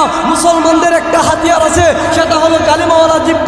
এই জিব্বা দিয়ে যখন আমাদের আকাবিররাও নারে তাকবীর আল্লাহু আকবার স্লোগান উঠাইছে, এই দেশ থেকে নাস্তিকরা পলায়ন করতে বাধ্য হয়েছে, ঠিক কিনা জোরে কর। এই জন্যে আওয়াজ হবে, আওয়াজ হবে। এই জন্যে মুহতারাম হাজিরিন, আসুন যেটা বলতে চাইতেছিলাম, কাজী আবু বকর রহমাতুল্লাহি আলাইহি যখন ইয়ামনের দ্বীপের মধ্যে ওনার হুঁশ যখন আসলো, দেখতে পাইলো সমস্ত মানুষ মৃত্যুবরণ করছে, আর ওনারে আল্লাহর মহব্বত কইরা নদীর কিনারে নিয়ে পৌঁছায় দিছে। উনি শুকরিয়া তান 2 রাকাত নামাজ পড়ার জন্যে মানে চেষ্টা করতেছি, কোথায় মসজিদ পাওয়া যাবে, মসজিদে যায় নামাজ পড়ার জন্য পাগল করা হয়ে গেছে। আল্লাহু আকবার। নামাজ পড়ার জন্য বিপত্তিকা, এর মাধ্যমে মেসেজ পাইলাম যে কোনো মুসিবত আসে, মুসিবত থেকে যখন উদ্ধার হব তখন শুকরিয়া তার রবের কাছে 2 রাকাত নামাজ পড়ে শুকরিয়া আদায় করবো, ঠিক কিনা জোরে কর। কাজী আবু বকর রহমাতুল্লাহি আলাইহি ইয়ামন দ্বীপের মধ্যে যখন বেশি উঠলেন, উনি যখন হুঁশ আসলো, উনি চিন্তা করলেন আল্লাহ যেহেতু আমাকে হেফাজত করেছেন, আল্লাহর কুদরতি পায়ে সেজদা দেওয়ার প্রয়োজন, শুকরিয়া আদায় করার প্রয়োজন। উনি এলাকার ভিতরে প্রবেশ করলেন, ইয়ামনের এলাকার ভিতরে প্রবেশ করে মসজিদের ভিতরে ঢুকে উনি নামাজে দাঁড়ায় গেলেন। খেয়াল করে দেখেন আল্লাহ রাব্বুল আলামিন ওই বান্দাকে কেমনভাবে দুনিয়ার মধ্যে বদলা দিয়েছেন। খেয়াল করে দেখেন কাজী আবু বকর রাহমাতুল্লাহি আলাইহি নামাজ যখন দাঁড়াইলেন, নামাজের তেলাওয়াত করতেছে, ওনার মধুর কণ্ঠের তেলাওয়াত শুনে মহল্লার সমস্ত মানুষ মসজিদের চতুর্দিকে দাঁড়ায়া ওনার কণ্ঠের কোরআন তেলাওয়াত শুনতে শুরু করেছে। নামাজ শেষ হয়ে গেল, এমনি মহল্লার মুরব্বীরা তার কাছে এসে বলে, এরে যুবক, এমন দ্বীপে তোমাকে নতুন দেখলাম, কোথায় থেকে তুমি আসলা, কেনই বা আসলা? তখন পুরা ঘটনা সে বলতেছিল। ও এলাকার ভাইয়েরা শুনেন, আমাকে আপনারা কেমন করে পেয়েছেন? আমরা নদীপথে ভ্রমণে ছিলাম, নৌকা ডুবে মৃত্যুবরণ করেছে সকল সাথীরা, কিন্তু আল্লাহ আমারে হেফাজত করেছেন, দয়া করে মায়া করে আমার জীবন দান করেছেন। এই জন্য শুকরিয়া আদায় করার জন্য, রবের কুদরতি পায়ে সেজদা দেওয়ার জন্য মসজিদে আসলাম। এই কথা বলার পরে ওই মহল্লার ইয়ামনের মানুষগুলো বলে, যুবক, যেহেতু আল্লাহ তোমার জীবন দান করেছেন, যেহেতু আল্লাহ ইয়ামন দ্বীপে তোমাকে পাঠিয়েছেন, আমরা অনেক দিন যাবৎ মসজিদের ইমাম হারা হয়ে আছি। আমাদের একজন ইমাম সাহেব ছিল, জিনার মৃত্যু হয়ে গেছে, আজ থেকে প্রায় 2-3 বছর হয়ে গেছে। আমরা ভালো মানের কোনো ইমাম পাই না। এই মুহূর্তে যেহেতু তোমারে আল্লাহ আমরা ইয়ামনে পাঠাইছেন, অতএব এই সুযোগ হাতছাড়া করতে চায় না। তুমি যদি রাজি থাকো, তোমার পিছনে আমরা নামাজ পড়ব, তোমার ইমাম বানায়া আমরা মুসল্লি হতে চাই। কাজী আবু বকর রাহমাতুল্লাহি আলাইহি বলেন, সব কিছু হারায় ফেললাম, তাহলে আল্লাহ যেহেতু ইয়ামনে পাঠাইছেন, নিশ্চয়ই কোনো কুদরত আছে। উনি বলেন, ঠিক আছে, আপনাদের প্রস্তাব গ্রহণ করলাম, আপনাদের প্রস্তাবে আমি রাজি হয়ে গেলাম। এই কথা বলে ইয়ামনে উনি ইমামতি শুরু করে দিলেন। খেয়াল করে দেখেন, ওই হেফজু আমানতের হেফাজত করার কারণে আল্লাহ দুনিয়াতে কি পরিমাণ মুসিবত থেকে হেফাজত করেছেন এবং কি তারে দান করেছেন। খেয়াল করে দেখেন, কিছুদিন যাওয়ার পরে মসজিদ কমিটি এসে বলে, ও আবু বকর শুনেন, আপনি যদি রাজি থাকেন তাহলে এমন একটা মেয়ের কাছ থেকে আপনার কাছে বিবাহের প্রস্তাব নিয়ে আসলাম, যে মেয়েটার বাবা আমাদের মসজিদের ইমাম ছিল, মেয়েটা বড় আল্লাহওয়ালা পরহেজগারিনী ছিল, ওই মেয়েটারে আপনার কাছে বিবাহ দিতে চায়, আপনি যদি রাজি থাকেন। কাজী আবু বকর রাহমাতুল্লাহি আলাইহি বলেন, ও আমার ভাইরা, বিবাহ করতে গেলে কিছু অর্থের প্রয়োজন, আমার কাছে তো কোনো অর্থ নাই, কোনো কিছু নাই, আমি কেমন করে বিবাহ করব? বলে, আপনার কোনো অর্থের প্রয়োজন লাগবে না, আপনার কোনো টাকা পয়সা লাগবে না। এমনভাবে কথা বলার পরে কাজী আবু বকর রাহমাতুল্লাহি আলাইহি বলেন, ঠিক আছে, আপনারা যেহেতু বলেছেন, আমি এই বিবাহের মধ্যে সম্মতি দিলাম। এই সম্মতি পাইয়া এলাকার সকল মানুষ মিলে ওই ইমাম সাহেবের মেয়ের সাথে তার বিবাহের কাজটা সম্পাদন করাইলেন। যখন ওই ইমাম সাহেব কাজী আবু বকর বাসর করে ঢুকার পরে বিবিকে সালাম দিলেন, সালাম দিয়া বিবির চেহারাটার মধ্যে তাকায়া সাথে সাথে বিবির গলার হারের মধ্যে তার নজরটা চলে গেছে। বিবি ডাক দিয়া বলে, স্বামী, এই এলাকার সমস্ত মানুষের কাছে আপনার প্রশংসা শুনলাম, শুনেছি আপনি বড় আল্লাহওয়ালা, শুনেছি আপনি বড় পরহেজগার তাকওয়াবান। ও স্বামী, এখন তো দেখি আপনি বড় নবী মানুষ। বলে, বিবি রে, কেন তুমি এই কথাটা বললা? বলে, আপনি আমার কাছে আসলেন, আইসা আমার চেহারা না দেখা আপনি আমার গলার দিকে আপনি তাকায় রইলেন, হাড়ের দিকে তাকায় রইলেন, নিশ্চয় আপনি নবী মানুষ। বলে, কেন আপনি তাকাইলেন বলেন? বলে, প্রাণের বিবি, শুনো, তোমার গলার হাড়ের দিকে কেন তাকাইলাম? এই হার আমি নেওয়ার জন্য তাকায় না, হাড়ের দিকে তাকায় আজ থেকে প্রায় 12 বছর আগে একটা ঘটনা আমার মনে পড়ে গেল। বলে, কি ঘটনা? আমার মনে হয় এরকম একটা হীরার হার আমি বাজারের কিনারায় কুড়ায়া পেয়েছিলাম। আমি কুড়ায়া পাইয়া বৃদ্ধ একটা লোকের হাতে তার মালিকানা দিন তারে পৌঁছায় দিয়েছিলাম। এমনি বিবির চোখ দিয়া পানি ছাড়ে আর বলে, স্বামী, আর বলতে হবে না গো স্বামী। ও স্বামী, যে হারটা আমার গলার মধ্যে এই মুহূর্তে দেখতে করতেছেন এই সেই হার, যে হারটা আপনি ঘুরাইয়া পেয়েছিলেন। আপনি আমার আব্বার কাছে হারটা ফেরত দেওয়ার পরে আমার আব্বা যতদিন বেঁচে ছিল ততদিন আপনার জন্য আফসোস করেছিল, আপনার জন্য কান্না করে করে দোয়া করেছিল। এই কথা বলেছিল, মালিক এই ছেলেটারে যদি আমার মেয়েটার জামাতা বানাইতে পারতাম আমি কবরে যাইও শান্তিতে ঘুমাইতে পারতাম। ও প্রাণের স্বামী, আমার আব্বা আপনার প্রতিটা প্রশংসা করেছেন, প্রতিটা কাজের প্রশংসা করেছেন গো স্বামী। এই মুহূর্তে এই হীরার হারটা আপনার হাতে উঠায়া দিলাম। এই হীরার হার আপনি আল্লাহর রাস্তায় ব্যয় করতে পারেন, না হয় আপনার কোনো নিজস্ব কাজে ব্যয় করার জন্যে আমি আমার হীরার হার আপনার হাতে উঠায়া দিলাম। হিফজু আমানাতিন, আমানতের হেফাজত করবা, তাহলে আল্লাহ তাআলা দুনিয়াতে হেদায়েতের পথ দেখাবে। আমানতের হেফাজত করবা, কঠিন মুসিবত থেকে আল্লাহ হেফাজত করবেন। আমানতের হেফাজত করবা, কঠিন সময়ে আমানতের হেফাজতের আমল করবা, আল্লাহ তাআলা দুনিয়া তো এর বদলা তোমাকে দিয়ে দিবেন। সুবহানাল্লাহ। মোহতারাম হাজিরিন, তাহলে আল্লাহর নবীজি বলেছেন যত ধরনের উত্তম চরিত্রের কথা বলেছেন এর মধ্যে গুরুত্বপূর্ণ 4টা উত্তম চরিত্রের কথা বলেছেন। এর মধ্যে 1 নাম্বার হলো আল্লাহর নবী বলেন হিফজু আমানাতিন, আমানতের হেফাজত করবা, তাইলে আল্লাহ তাআলা তোমাকে হেদায়েতের পথের উপরে অটুট রাখবে। সুবহানাল্লাহ। তাহলে 1 নাম্বার পাইলাম আমানতের হেফাজত। তাহলে আমরা আমানতের হেফাজত সর্বক্ষেত্রে করবো তো ইনশাআল্লাহ। রাস্তাতে টাকা পাইছেন, টাকা পাইয়া কেউ যেন না দেখে সাথে সাথে পকেটে ঢুকাই দিচ্ছে, এটা আমানতের হেফাজত করছেন না খেয়ানত করছেন? এই টাকা কি আপনার নেওয়ার অধিকার আছে? নাই। আপনি আপনার ভাইয়ের সম্মান নষ্ট করলেন, অযথা তারে কি করলেন, বেইজ্জতি করলেন। আপনি আপনার ভাইয়ের সম্মান নষ্ট কইরা তার হক নষ্ট করলেন, তার আমানতের খেয়ানত করলেন। এটার জন্য আল্লাহর কাছে জবাবদিহি করতে হবে। অতএব সর্বহালতে সব কিছুর মাধ্যমে আমানতের হেফাজত করার দরকার আছে না নাই? আছে। আল্লাহ রাসূল বলেন পরিপূর্ণভাবে যদি আমানতের হেফাজত করো, তাহলে এই প্রথম গুণটা যদি করতে পারো, তাহলে আল্লাহ তাআলা তোমাকে সবসময় হেদায়েতের পথের উপরে পরিচালিত করবে। সুবহানাল্লাহ। জোরে মোহতারাম হাজরিন, তাহলে আসুন আল্লাহ নবী 2 নম্বর সবকটা দিয়েছেন। 2 নম্বর সবকটা হলো সিদকু হাদিসিন। ও মানুষ, তোমরা যখন কথা বলবা সর্বদা সত্য কথার মধ্যে থাকবা। সুবহানাল্লাহ। জোরে কর।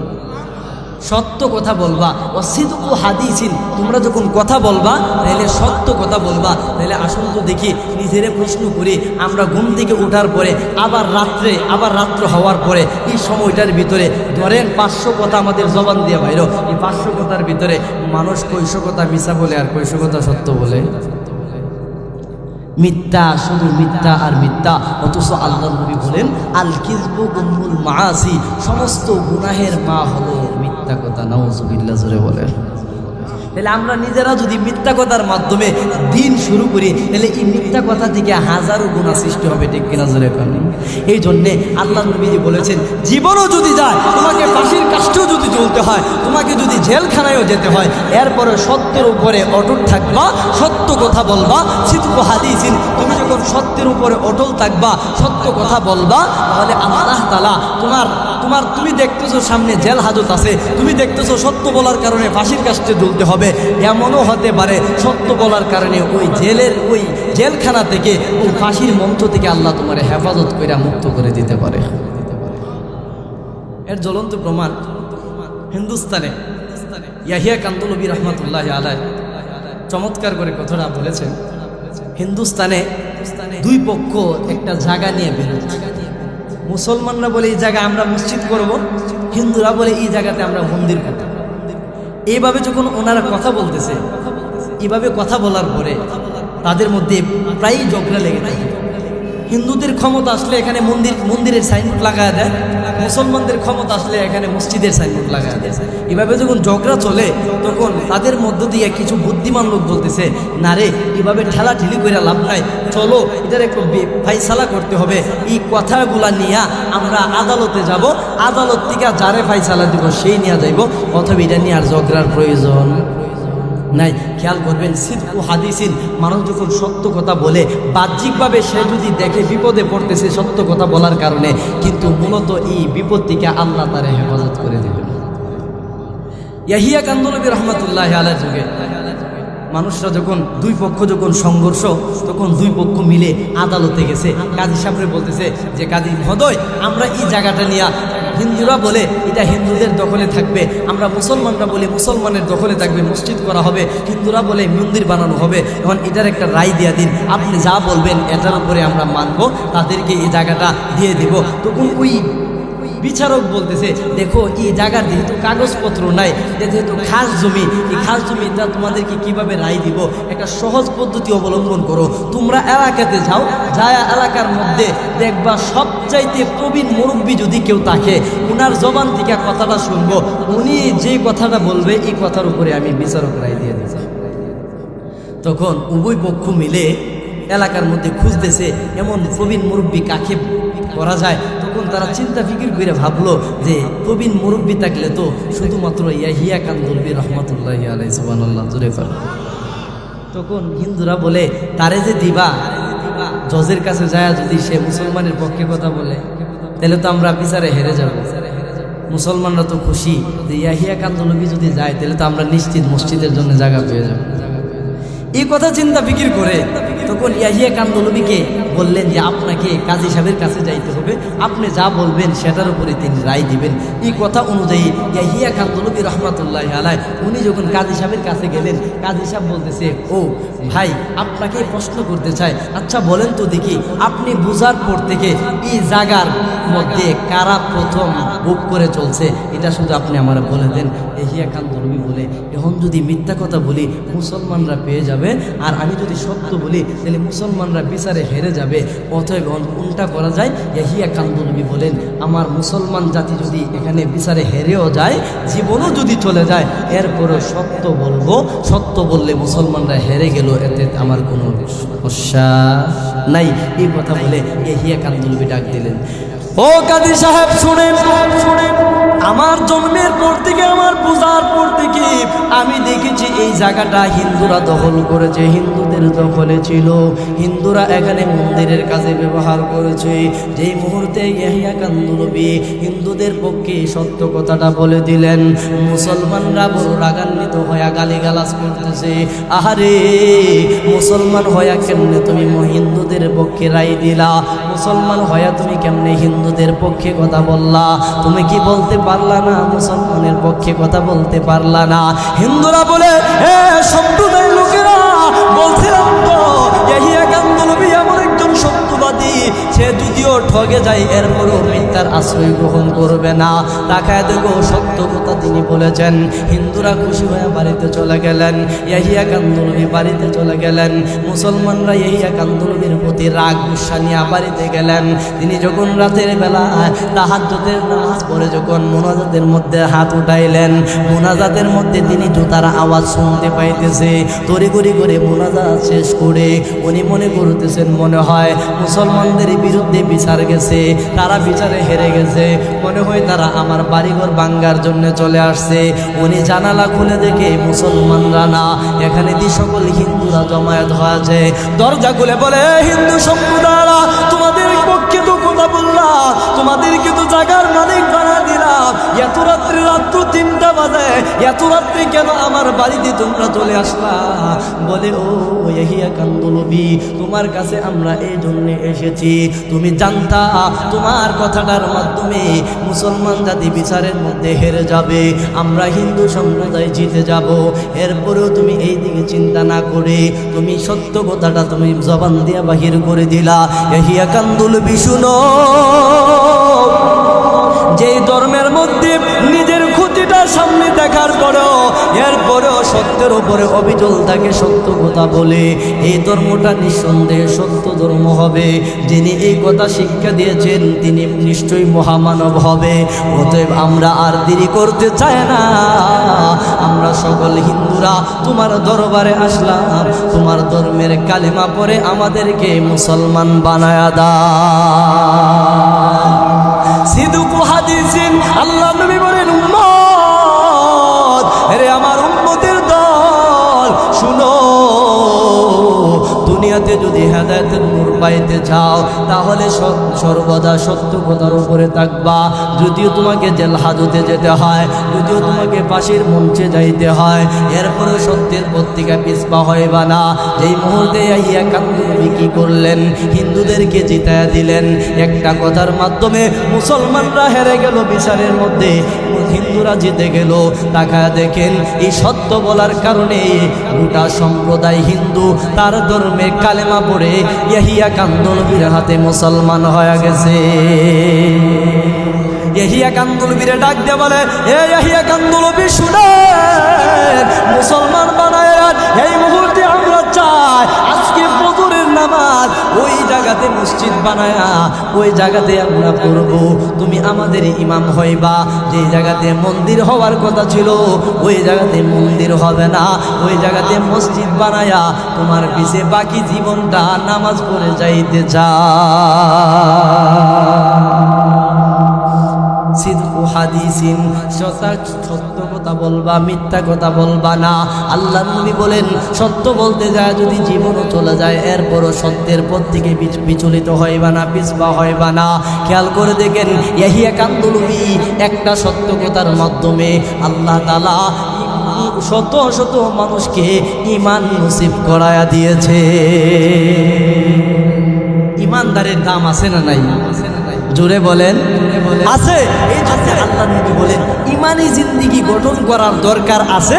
কারণ ইমান জিন্দিগি ছাড়া দুনিয়া থেকে যখন কোনো মানুষ কবরে যাবে ওই মানুষটা ভয়ঙ্কর আযাবে গ্রেপ্তার হবে। আর যখন ইমানি জিন্দিগি নিয়ে কবরে যাবে আল্লাহ তাআলা তার কবরে জান্নাতের বাগান বানায় দিবেন।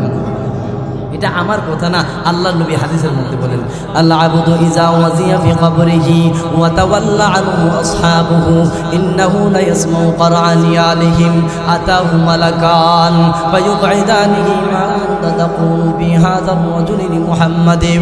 আল্লাহর নবী বলেন হে আমার উম্মতেরা শুনো, দুনিয়াতে যদি আমি রাসূলের সুন্নতকে আঁকড়ে ধরে দুনিয়াতে যদি ইমানদারি জিন্দেগি নিয়ে কবরে যাইতে পারো, তুমি যখন মৃত্যুবরণ করবা আল আবদু ইজা ওয়াজিয়া ফি কবরিহি, তোমারে যখন তোমার সাথীরা কবরের মধ্যে শোয়া দিবে, ওয়া তাওয়াল্লা আনহু আসহাবুহু, তুমি কবরে শুয়া শুয়া তোমার সাথীদের জুতার আওয়াজ শুনতে থাকবা। এমন সময় কবরে কেউ নাই, কবরের মধ্যে কেউ নাই। ইন্নাহু লা ইয়াসমাউ করানি আলাইহিম আতাহু মালাকান। ও আমার উম্মত, একা একা কবরে রেখে যখন তোমার সাথীরা বাড়ির দিকে রওনা দিবে, তোমার সাথীরা যখন বাড়ির দিকে রওনা দিবে আতাহু মালাকান, দুইজন ফেরেশতা তোমার সামনে উপস্থিত হয়ে যাবে। দুইজন ফেরেশতা উপস্থিত হয়ে তোমারে বলতে থাকবে মা কুনতা তাকুলু বি হাযার রাজুল। ও আল্লাহর বান্দা শোনো, আল্লাহর নবী বলেন আমার চেহারা মুবারক ফেরেশতারা তাদের হাতে উঠায়া তারা বলতে থাকবে ও আল্লাহর বান্দা শোনো, ওনার সম্পর্কে তোমার ধারণা কি? মায়ার নবী বলেন উম্মত, যদি ইমানদারের জিন্দেগি না কবরে যাইতে পারো, সাথে সাথে আমার চেহারা মুবারক তোমাদের সামনে তুলে ধরার সাথে সাথে তোমরা বলবা আশহাদু আল্লা ইলাহা ইল্লাল্লাহ ওয়া আশহাদু আন্না মুহাম্মাদান আবদুহু ওয়া রাসূলুহু। সাথে সাথে তোমরা সাক্ষ্য দিবা যে আল্লাহর প্রিয় রাসূল উনি মুহাম্মদুর রাসূলুল্লাহ সাল্লাল্লাহু আলাইহি ওয়াসাল্লাম। আল্লাহর নবী বলেন আমার উম্মতরা যখন সঠিক উত্তরটা দিয়া দিবে এমন সময় ফেরেশতারা বলবে ও আল্লাহর বান্দা উনজুর ইলা মাকাদিকা মিনান নার, ওই দিকে তাকায় দেখো, আমরা তোমাকে প্রশ্ন করার আগে তোমার জন্য জাহান্নামের আগুনটা আমরা রিজার্ভ করে রেখেছিলাম। আমরা মনে করেছিলাম তুমি যদি সঠিক উত্তর না দিতে পারো, তুমি যদি ইমানি জিন্দেগি নিয়ে কবরে না আসতে পারো, ওই জাহান্নামের দিকে তাকায় দেখো কত কঠিন জায়গা তোমার জন্য অপেক্ষা করতেছে। এই মুহূর্তে কদ আবদালাকাল্লাহু মাকআদাম মিনাল জান্নাহ। হে আল্লাহর বান্দা শুনো, দুনিয়াতে রবচাই জিন্দেগি গঠন করে আসার কারণে, ইমানে জিন্দেগি নিয়ে কবরে আসার কারণে কদ আবদালাকাল্লাহু মাকআদাম মিনাল জান্নাহ। আল্লাহ রাব্বুল আলামিন তোমার নামটা জাহান্নাম থেকে খাইটা আল্লাহ তোমার নামটারে জান্নাতের খাতার মধ্যে উঠায়া দিয়েছে। মোহতারাম হাজিরিন, তাহলে আসুন আল্লাহর নবী আমাদেরকে সবক দিয়েছেন কয়টা? চারটা সবক দিয়েছেন। এক নাম্বার কি বলেছেন? উম্মত হিফজু আমানাতিন, আমানতের হেফাজত করবা। জোরে বলেন, আমানতের হেফাজত করতে হবে। সর্বক্ষেত্রে আমানতের হেফাজত করব। মুহতারাম হাজিরিন, আমানতের হেফাজত না করে খেয়ানত করলে এটা মুনাফিকি আলামত তার মধ্যে চলে আসে, ঠিক কিনা জোরে কোন? এই জন্য আসুন, আল্লাহ নবীও বলেছেন লা ঈমান লিমান লা আমানাত লাহু, যার মধ্যে আমানতদারি নাই তার ঈমান নাই। কত বড় কথা বলেছেন। এই জন্য প্রথম সবকটাই দিয়েছেন, উম্মত যত জীবন জীবিত থাকবা তত জীবন আমানতের হেফাজত করবা। এক নম্বর বলেছেন আমানতের হেফাজত, দুই নম্বর বলেছেন ওয়াসিদকু হাদিসিন, ও উম্মত কথা যখন বলবা সত্য কথা বলবা। সুবহানাল্লাহ, জোরে করুন। উম্মত কথা যখন বলবা সত্য কথা বলবা। তাহলে আসুন 3 নম্বর সবকটা কি? 3 নম্বর সবকের কথা আল্লাহ নবী হাদিসের মধ্যে বলেছেন ওয়া হুসনু খালিকাতিন, ও উম্মত তোমাদের উত্তম চরিত্র উত্তম আদর্শ দেখাইবা, যাতে করে তোমাদের উত্তম ব্যবহার সুন্দর আচরণ দেখা বেদিনরা যেন কালিমা পড়ে মুসলমান হয়ে যায়। আচ্ছা বলেন তো দেখি, আমার আপনার নবীকে সবচাইতে সবার ঊর্ধ্বে চমৎকার সর্বশ্রেষ্ঠ চরিত্রের অধিকারী বানিয়েছেন কিনা? বানিয়েছেন। সবচেয়ে সর্বশ্রেষ্ঠ চরিত্রের অধিকারী আমার আপনার নবীকে আল্লাহ তাআলা বানিয়েছেন। নবীজির চরিত্র আদর্শ দেখা কাফের বেদিনরা জাগাতে মুসলমান হয়ে গেছেন, ঠিক কিনা? এমন ঘটনা আছে না নাই? আছে। নবীজির নবীতে বসা, ওমর, আবু বকর সবাইকে সাথে নিয়ে বসা। এমন সময় ইহুদির একটা বাচ্চা সে কি করলো, মসজিদে নববীর কাছে এসা মসজিদে নববীর ভিতরে দাঁড়ায়া সে প্রস্রাব করতে শুরু করছে। নাউজুবিল্লাহ। খুতবাতে জুলফিকার নামক কিতাবের মধ্যে চমৎকার করে লিখেছেন নবীজির আদর্শ দেখা এই বেদিন কিভাবে কালিমা গ্রহণ করে মুসলমান হয়ে গেছেন। খেয়াল করে দেখেন, যখন প্রস্রাব করতেছে দাঁড়ায় মসজিদে নববীর ভিতরে, তখন উমর বলে ইয়া রাসূলুল্লাহ আর ধৈর্য ধরতে পারতেছি না, অনুমতি দেন। মাথাটা গাড় থেকে নামা দেয়। আবু বকর বলে ইয়া রাসূলুল্লাহ সহ্য করতে পারতেছি না, এই বেদিনের বাচ্চাটাকে সাইজ করে ফেলি, আপনি অনুমতি দেন। আল্লাহ নবী বলেন না, একটু সুযোগ দাও, তা প্রস্রাব করে আসুক, তার সাথে আমি নিজে কথা বলবো। সুবহানাল্লাহ, জোরে দেখেন, প্রস্রাব করলো, করার পরে তারে ডাইকাই না, বলে ভাই শুনেন, আপনি যে এখানে প্রস্রাব করেছেন এটা মুসলমানের ইবাদতের জায়গা, এখানে প্রস্রাব করাটা আপনার জন্য ভালো হয় নাই। এভাবে সুন্দর করে বুঝায়া কি করলেন, সাহাবীদেরকে অর্ডার করলেন, ও আমার সাহাবীরা, তারে পবিত্র কিছু কাপড়, তারে সুন্দর কাপড় পরায়া দাও এবং সে বাড়ি পর্যন্ত পৌঁছার জন্য একটা উট তার জন্যেও রিজার্ভ করে দাও। দেখেন, প্রস্রাব করছে মসজিদে নববীর ভিতরে, নবীজি তার সুন্দর পোশাক পরাইলেন, একটা উট দিয়া বাড়ি পর্যন্ত যাওয়ার জন্য কি করলেন, সোয়ারির ব্যবস্থা করলেন।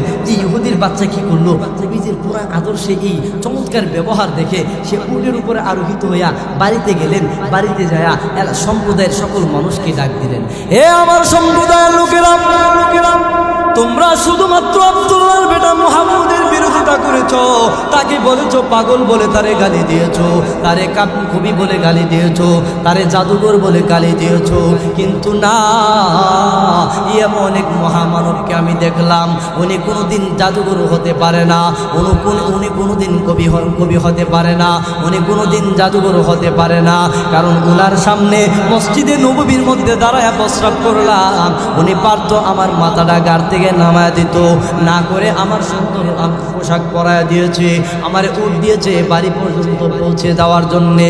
ও আমার সম্প্রদায়ের লোকেরা, আমি তোমাদেরকে বলতেছি, লও উনার কাছে উনার কালেমা পড়ে মুসলমান হয়ে যা।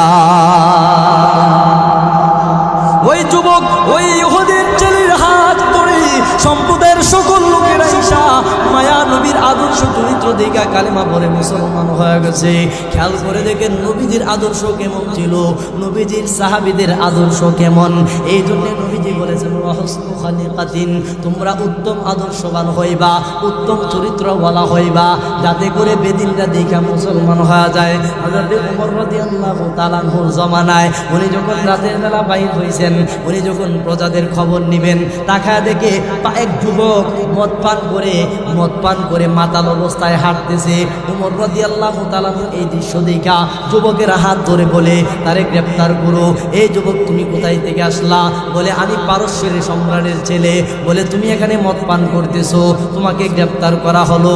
ওই যুবকটা বলে ওমর আমারে চিনো না, আমি সম্রাটের ছেলে, আমার ছেড়ে দাও। ওমর বলেন তুমি সম্রাটের ছেলে কিনা তা আমার দেখার টাইম নাই, তুমি অপরাধ করেছো, আমার রাজ্যে অপরাধ করার অপরাধীর কোনো মুক্তি নাই। নাই, তোমারে কারাগারে ঢুকানো হবে। যখন এই যুবকের একটু গরম ভাব দেখলো, ওমর বলেন এমন পাপিষ্ট এমন গরম ভাবওয়ালা ছেলেকে দুনিয়াতে বেঁচে থাকার কোনো অধিকার নাই, তারে আগামীকাল ফাঁসির কাস্টে ঝুলায়া দেওয়া হবে, তারে জেলখানার মধ্যে নিয়ে আবদ্ধ করে রাখো। খেয়াল করে দেখেন আল্লাহ নবীর সাহাবী হযরতে ওমর রাদিয়াল্লাহু তাআলা আনহুর কেমন আদর্শ দেখলেন। যে মুহূর্তে তারে বন্দি করে তারে জেলের ভিতরে নিয়ে গেলেন, পরের দিন তারে ফাঁসির কাস্টে ঝুলাবে, তখন ওমর বলেন ও যুবক, তোমার তো এখন মৃত্যু হয়ে যাবে, তোমার কি মনের কোনো আশা পূরণ করার ইচ্ছা আসেনি? বলে ওমর, তুমি আমারে গ্রেফতার করে আইনা ফাঁসির মঞ্চে উঠা দিলা, আবার বলতেছো আমার মনের ইচ্ছা আছে কিনা?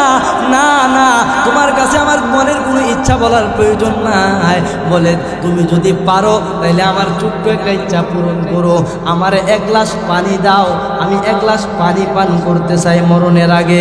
ওমর বলে এটা তো ছোট্ট একটা কথা বললা, শুধুমাত্র এক গ্লাস পানি। বলে তার হাতে এক গ্লাস পানি দাও, পানিটা নেওয়ার পরে একটু খাওয়ার পরে গ্লাসটা হাতে নিয়ে পয়সা রইলেন। ওমর বলেন এই যুবক পানি পান করো না কেন? দেখেন ইহুদি ওই সম্রাটের বাচ্চা বলে ও ওমর আমার ভয় লাগে, আমি যদি পানি পান করার ক্ষেত্রে তুমি যদি আমার কল্লা নিয়ে নাও এতে আমার ভয় লাগে, এই জন্যে পানি পান করব না। বলে না, যতক্ষণ পর্যন্ত তুমি পানি পান না করবা ততক্ষণ পর্যন্ত তোমার মাথা নেব না। দেখেন এই যুবক কি একটা সিস্টেম এনে চালু করছে, কি একটা পাকনামি করছে। উমরে বলে উমর এই গ্লাসের পানিটা আমি পান করতে যাই, যদি তুমি আমার মাথাটা নিয়ে নাও তাহলে তো পানি তো আর পানি পান করতে পারবো না। বলেন না, আমি তোমারে পান করার মাধ্যমে আমি তোমার মাথা নেব না। বলে শুনো, তাইলে তুমি যদি বলো যতক্ষণ পর্যন্ত এই পানি তুমি পান না করবা ততক্ষণ পর্যন্ত তোমারে ফাঁসির কাস্টে ঝুলাবো না, তাইলে এই গ্লাসের পানিটা আমি পান করতে রাজি আছি।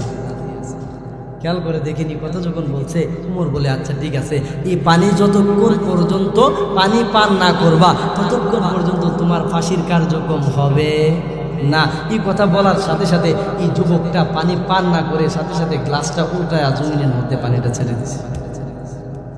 উমর রাগান্বিত হয়ে গেলেন, বলে কি ব্যাপার, তুমি পানিটা জমিনের মধ্যে ছেড়ে দিলা? বলে উমর শোনো, তুমি কিন্তু বলছো যতক্ষণ এই পানি পান না করবো ততক্ষণ আমার মাথা নিবা না, তাহলে এখন পানি ফালায় দিছি, এই পানি যতক্ষণ আমার মুখে না আসবে ততক্ষণ তুমি আমার মাথাও নিতে পারবা না। উমর মুস্কি হাসি দিয়া তার সেনাবাহিনীদেরকে ডাক দিয়ে বলে, এ আমার সেনাবাহিনীরা, ওই যুবককে বেকসুর খালাস করে দাও, তাকে বাড়িতে যাওয়ার জন্যে তার রাস্তা বাহির করে দাও। যেই মুহূর্তে মুক্ত করে দিলেন, যুবক সারা পাইয়া সাথে সাথে উমরের কামরায় ঢুকলেন। উমরের ডাক দিয়ে বলেন, উমর এদিকে আসো। বলে এখন আবার কি হয়েছে? উমর রে, তোমরা যেই কালেমা গ্রহণ করেছো এই কালেমাটা আমারে পড়া দাও, তোমাদের ধর্মে আমি কালেমা পড়ে মুসলমান হয়ে যাইতে চাই। যুবক এই কথা বলার পরে উমর রাদিয়াল্লাহু তাআলা আনহু বলেন, আরে যুবক, তোর মাথার তোর গাড়ির মধ্যে আমি তলোয়ার রাখলাম, ঈমান আনার জন্য তুই না করলি ঈমান আনবি না, এখন তোরে মুক্ত করে দিলাম, তুই কেন ঈমান আনবে? বলে উমর, পানিটা জমিনে ছাড়ার পরে তুমি রাগান্বিত হও না, বরং আমার সাথে এমন একটা ব্যবহার করলা, অতএব যেই ধর্মের মধ্যে অপরাধ করলেও মানুষের সাথে সুন্দর আচরণ করে, এই ধর্ম সত্য ধর্ম, এতে কোনো সন্দেহ নাই। আমি সম্রাটের ছেলে, এই মুহূর্তে কালেমা পড়ে বাড়ি ফিরতে চাই।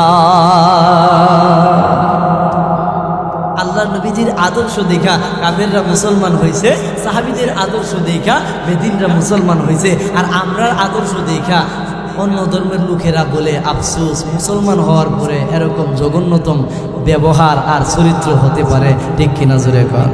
আমরার আদর্শ দেখলে বেদুর মীরাও হাই প্রকাশ করে যে মুসলমানের আদর্শ তো এমন হওয়ার কথা না। খেয়াল করে দেখেন হাজির, 3 নাম্বারটা বললাম, লাস্ট 4 নাম্বার বলে আমি আমার আলোচনা শেষ করব।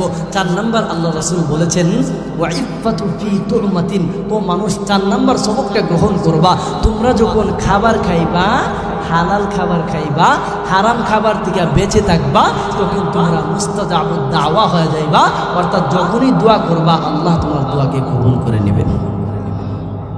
মোহতারাম হাজরিন, তাইলে ওয়াইফাতু ফি তুমাতিন, হালাল খাবারের বরকত আছে না নাই? কোনো মানুষ যখন হালাল খাবার খায় আল্লাহরে ডাক দিব, আল্লাহ অবশ্যই দোয়া কবুল করব। বর্তমান সময়ে দোয়া কবুল হয় না, কারণটা কেন? এই জিহ্বারে এমনভাবে হারাম দিয়ে ভরপুর করছেন, নিজেও তো খানে, আবার ইমাম সাহেবের সহ খাওয়ান। পরের দিন বলেন হুজুর দিয়ে দোয়া করাইলাম, এরপরও পোলা টাকা মোবাইল, ঠিক কিনা জোরে কন? হুজুর দিয়ে দোয়া করাইলাম, এরপরও পোলাটার বিষয়টা বাইরো না। হুজুর দিয়ে দোয়া করাইলাম, এরপরও রূপটা ভালো না, পেট বেতাটা ভালো না। ভালো হইব কেমনে? নিজেও হারামে ডুবে রয়েছেন, ইমাম সাহেবও হারামের মধ্যে ডুবাই রাখার চেষ্টা করতেছেন, ঠিক কিনা জোরে কন? অথচ আল্লাহ নবী বলেন ওয়াইফাতু ফি তুমাতিন, তোমরা যখন খাবার খাইবা হালাল খাইবা, আল্লাহ নিজেও বলেছেন কুলু মিম্মা ফিল আরদি হালালান তাইয়্যিবা, ও মানুষ তোমরা যখন খাইবা উত্তম হালাল খাবার খাইবা, হারাম খাইবা না। তোমরা যদি হালাল খাইতে পারো তাহলে এটার কেমন বরকত হবে? তোমাদের অন্তরের ভিতরে ইবাদতের মজা স্বাদ আমি আল্লাহ পয়দা করে দিব। মোহতারাম হাজিরিন, খেয়াল করে দেখেন, চমৎকার একটা ঘটনা উল্লেখ করেছেন, এটা বলে আমি শেষ করব। ইমাম শাফি রহমাতুল্লাহ আলাইহি শাগরিদ ছিলেন ইমাম আহমদ ইবনে হাম্বল রহমাতুল্লাহ। ইমাম শাফি বহুত বড় ইমাম ছিলেন, 4 মাযহাবের তিনিও একজন ইমাম। ইমাম আহমদ ইবনে হাম্বল একজন ইমাম। তখন হঠাৎ করে ইমাম শাফি রহমাতুল্লাহ আলাইহি ওনার শাগরিদের কাছে চিঠি দিলেন, আহমদ ইবনে হাম্বল, অনেকদিন তোমারে দেখি নাই, তুমি যদি আমার বাড়িতে আমার দস্তরখানে মেহমান হইতা তাহলে আমি বড় খুশি হইতাম। এই চিঠি পাইয়া আহমদ ইবনে হাম্বল পরের দিনই রওনা দিছে। আসার পরে আহমদ ইবনে হাম্বল রে ইমাম শাফি রহমাতুল্লাহ আলাইহির ঘরে খাবার দিছে। খাবার এই পরিমাণ খাবার দিছে 2-3 জন খাইতে পারবো, এই পরিমাণ খাবার তার সামনে দিছে। আবার ইমাম শাফি রহমাতুল্লাহ আলাইহির ছেলে একটা পাতিল ভরে পানিও দিছে। রাতে দিয়া তারা যখন ঘুমের ঘরে চলে গেছেন, ইমাম আহমদ ইবনে হাম্বল রহমাতুল্লাহ আলাইহি 3-4 জনের পরিমাণ খাবার তার সামনে দিছে। এই খাবার সে একলাই খেয়ে ফেলছে। খাওয়ার পরে রাত্র যখন শেষ, তখন সকালবেলা যখন বাড়ির দিকে রওনা দিবে, ইমাম শাফি রহমাতুল্লাহ আলাইহির ছেলে শাফিকে ডাক দিয়ে বলে, আব্বা, আপনি বলেছেন আপনার শাগরিদ বহুত বড় ইমাম, আপনার শাগরিদ বহুত বড় আল্লাহওয়ালা। ও আব্বাজি, আপনার দাওয়াতে আসার পরে রাতের বেলায় 2-3 জনের পরিমাণ খাবার তার সামনে দিলাম। আল্লাহওয়ালারা তো এত পরিমাণ খায় না, তাইলে এই লোকটা এই পরিমাণ খাইলো, মানলাম। আমি তো রাতের বেলা একটা পেয়ালার মধ্যে পানি দিছিলাম উযু করার জন্যে। সকালবেলা দেখি খাবারের প্লেটগুলা একেবারে শেষ খতম করে দিছে, কিন্তু পানির পেয়ালার মধ্যে পানি টিকে রয়ে গেছে। ও আব্বা, আপনার কাছে শুনতে চায়, আল্লাহওয়ালারা তো তাহাজ্জুদ গুজার হয়, আল্লাহওয়ালা হয়, রাতের নামাজ বেশি বেশি করে পড়ে, তাইলে এই লোকটারে তাহাজ্জুদের জন্য পানি দিলাম ওযু বানানোর জন্য, খাবার ফুল খায় ফেললো, কিন্তু পানি জায়গা তৈরি হয়ে গেল, এটা কেমন আল্লাহওয়ালা? এমনভাবে এই কথা শোনার পরে ইমাম শাফি রহমাতুল্লাহি আলাইহি ওই আহমদ ইবনে হাম্বলকে ডাক দিয়ে বলেন, হে আমার ছাত্র আহমদ ইবনে হাম্বল, শুনো, বাড়িতে চলে যাইবা, তবে একটা কথার ওয়াজাহাত করে যাও। আমার ছেলে বলে যে তোমারে খাবার দিল, খাবার সব খেয়ে ফেললা, এত অধিক পরিমাণে তুমি কেমনে খাইলা? আর আমার ছেলে উযু করার জন্য পানির পাত্র দিয়েছিল, পানি তো দেখি জাগাত রয়ে গেল, তুমি কি তাহাজ্জুদ পড়ো নাই? ইমাম আহমদ ইবনে হাম্বল বলেন, উস্তাদজি শুনেন, আমি যখন আপনার দস্তরখানার সামনে বসলাম, আমি তাকায় দেখি এত হালাল খাবার, এত মজাদার খাবার, এই জন্য সম্পূর্ণ হালাল। ওই হালাল খাবার আমি যখন মুখে দিতেছিলাম আমার কাছে বড় মজা লাগছে, এই জন্যে সব খাবার আমি খেয়ে ফেলেছি। ও উস্তাদজি শুনেন, এই খাবার খাইয়া ইয়াশারের উযু দিয়া আমি সারা রাত্র ইবাদতের মধ্যে কাটাইলাম। আমি সারা রাত্রে কোরআনের একটা আয়াত থেকে মুসলিম উম্মাহর জন্য 100 গুরুত্বপূর্ণ মাসালা বাহির করলাম। আপনার এই মজাদার হালাল খাবার খায়া সারা রাত আর এস্তেঞ্জার প্রয়োজন হয়েছে না, এক উযু দিয়া একটা আয়াত থেকে 100 মাসালা বাহির করলাম, এবং এই উযু দিয়া তাহাজ্জুদ এবং ফজরের নামাজ আমি আদায় করলাম। তাইলে হালাল খাবারের